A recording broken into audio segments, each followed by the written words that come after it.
Harry's call catches Meghan off guard. I return to my family.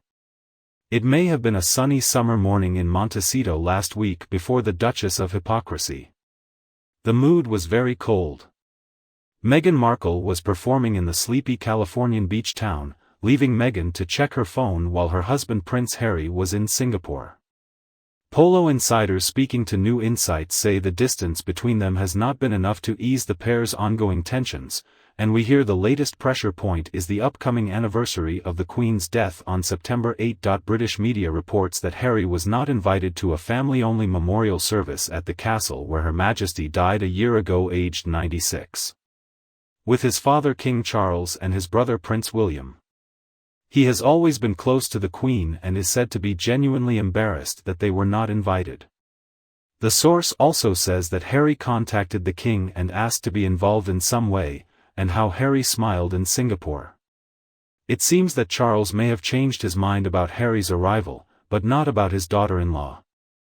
Look, no one wants to be another hot topic in Meghan's next Hollywood interview, so when Harry goes with Meghan, Charles has to keep his ground, the source said. Their children are always welcome. But if Harry really wants to reconcile, he must restore everyone's trust. Meanwhile, in Montecito, Meghan Markle was decidedly less than happy. She was seen wearing a new CD on her wrist for stress, anxiety, and insomnia. She was also photographed sharing ladies' lunches while Harry was away. Was no doubt having a good old whine about her in-laws to its source.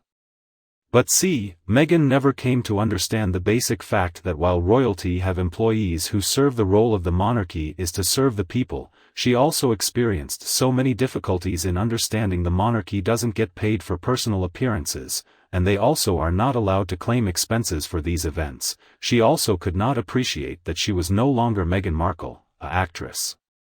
Instead, she was just one small part of a much larger permanent show. Her behavior would reflect on how that show was viewed, and she also couldn't accept the fact that there were going to be things that as a member of the royal family, she wasn't allowed to do anymore. Meghan needs to accept that she is not, and never will be, a royal princess. He was extremely rude to the royal staff. He did not like bowing down to superiors. He is also extremely jealous of the other members of the family, especially the future Princess Catherine. Meghan thought that with a snap of her fingers she would meet the listener. Now, Meghan Markle has been a minor actor for a while and a sailor for quite some time. It's not an impressive backdrop. I must say that Meghan is also disturbed by the fact that as a member of the royal family she is not supposed to express her political views. You see, the royals are all political, especially in public, and she can't organize a lot of impromptu events either.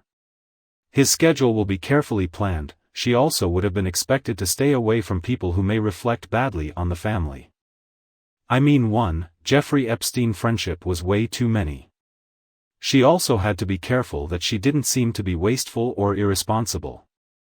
She couldn't be seen by the public as bringing the family into disrepute by things that she would say or her behavior or who she chose to associate with. As a working member of the family, Meghan was expected to perform the duties the public expected her to do. Now the monarchy holds on to many traditions that may seem weird in the 21st century, but still these traditions are incredibly important.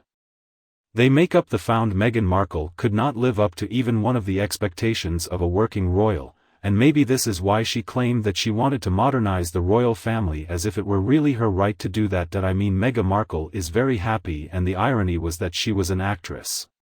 He understands what it means to act in a play or film. He understands the supporting role. She knows how to handle the media, dress appropriately, keep her mouth shut and promote the show like Suits. But as a working queen, she couldn't adapt. For example, actors have no right to criticize directors or episodes in interviews.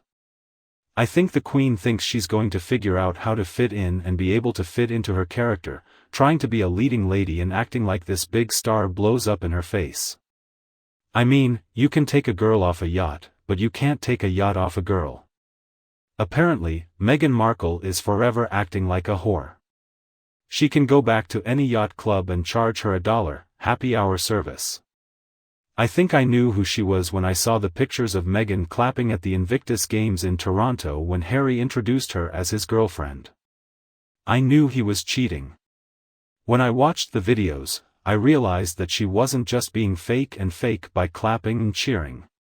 It was also very strange, and at that point I was convinced that Meghan was an actress and copycat and she was a scam artist. Her mocking applause had no sincerity, no truth. In fact, her behavior looks fake, but in fact, she doesn't even have good acting skills, so she shows herself to the fullest. Then I realized she wasn't right for Harry, and the gullible and unsuspecting prince bought himself a worthless lemon. I mean, who would show up at an event for a disabled athlete in ripped jeans?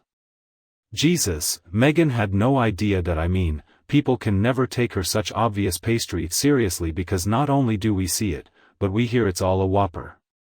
Meghan Markle is always trying to stray from the truth. Meghan, the sudden burst of false applause was awesome. I mean, it can be done in Swahili and rolled out, but we have to give credit where needed. She went out of her way to convince us that her standing ovation was truly amazing and would be the loudest in the entire institution. It was a pleasure not only seeing her but hearing her voice. Hurry up. Meghan is only here for the fame and attention. She was spotted at the Undefeated Games, her first official engagement with Prince Harry. She was 20 or 17 when she was photographed lying in the middle of the crowd at the opening ceremony of the Wounded Veterans Game in Toronto with a smirk on her face. So Meghan, who appeared on the Undefeated Games, joined people to suggest that the pair, who have been dating for about a year, will make their public debut at an official event during the Undefeated Games, which Harry. Of course, creating in 2014 is important, the rest, as they say, is history. So if we have to discuss titles, let's do it properly. Technically speaking, Princess Catherine does not exist, just as Princess Meghan does not exist. The First Lady is Catherine, Princess of Wales, and the second we can call Princess Henry, but we can't call her Princess Meghan, just like her late mother-in-law wasn't actually Princess Diana. Replace. She was Diana, Princess of Wales when she married then Prince Charles, and then became Diana, Princess of Wales when they divorced. She's gone, and if you ask me, Meghan never intended to stay in the royal family unless she got what she wanted and could be in charge. I suspect she believed for some reason that Harry and William would be easily pushed aside and that Harry would end up on the throne. She must have been shocked when she learned the truth. What do you think of her? Keep talking about Harry with us in the comments below. If you find my video useful, please feel free to like and share it with your friends and family in need. Subscribe to our Princess Diana channel for more future updates. Thank you so much for watching. Have a great day and see you in the next video.